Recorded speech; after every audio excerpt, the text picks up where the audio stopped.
Hi, I'm Ed Zipprich. I'm an out and proud councilman elected by the people of Red Bank, New Jersey. In light of the rash of teen suicides among LGBT youth in recent months, including Tyler Clementi here at Rutgers University in New Jersey, I'd like to share with you my story. I grew up in what my parents would call a model family in an out-of-borough neighborhood of New York City. I went to Catholic school in the 60s and 70s, and my high school was all guys. I didn't play sports, I wasn't athletic, I didn't think about girls all day. What I did enjoy was singing, and I sang with the church group and I got involved in local theater. And I knew that by being different, I wasn't safe, especially when it came to kids who bullied. Bullies never cared about the God's love that they learned in religion class. They always were able to find those of us who were different, and they picked on us. It was very painful and very difficult to go to school every day in fear that somebody would find out who you really were. I buried who I was. I knew that who I wasn't safe, and it wasn't going to be safe in school for me if I would have come out. I graduated from college, I had an opportunity to date girls, I moved back to New York City, I got a job, met a woman, fell in love, got married, had a baby girl, and all of that seemed perfectly normal. Several years later, got divorced, became a single dad, and got involved about a year later after my divorce with another woman. And I was in a relationship with that woman for 5 years, and it was tumultuous. And I realized that coming out of that relationship that it was the same scene, different actors. I knew what the ending was going to be because it was like living life in a bad movie. At that point, I made a conscious decision to get a new job, to make new friends, to meet new people.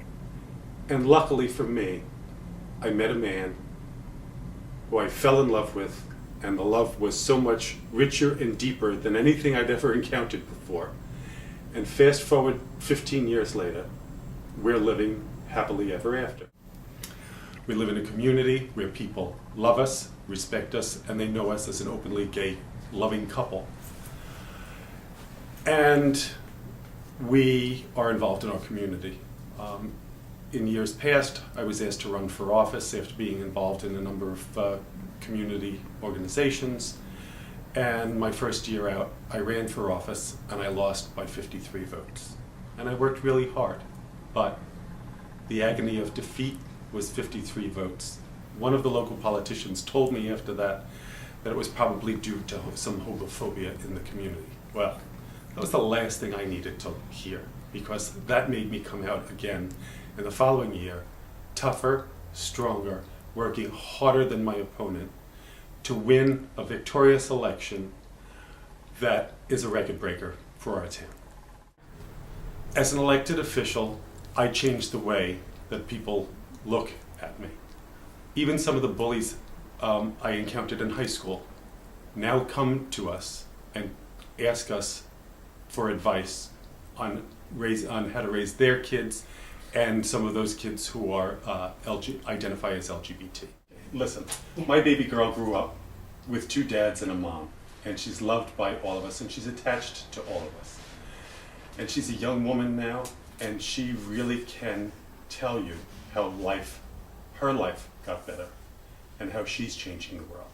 All 3 of us want you to know that if you are an LGBT youth or questioning your sexuality, and you have thoughts of suicide, that there are lots of people out here who love you and care. We want you to know that life is precious and worth living. Know that we are all here to help. The Trevor Project has a hotline to call if you need someone to talk to. You can dial 1-866, the number 4, the letter U, Trevor, Trevor. If you are being bullied and don't know where to turn, log on to bullyinginfo.org to get the information you need to survive. Or get in touch with GLSEN, the Gay, Lesbian, and Straight Education Network by going to glisten.org, GLSEN, because every student deserves a safe space. Just like me and many other openly gay and lesbian mayors, city council members, state legislators, congressmen and women, you too can be the next one to grow up and be in charge if you want to. Remember, you are lovable and capable, and it really does get better. Thank you.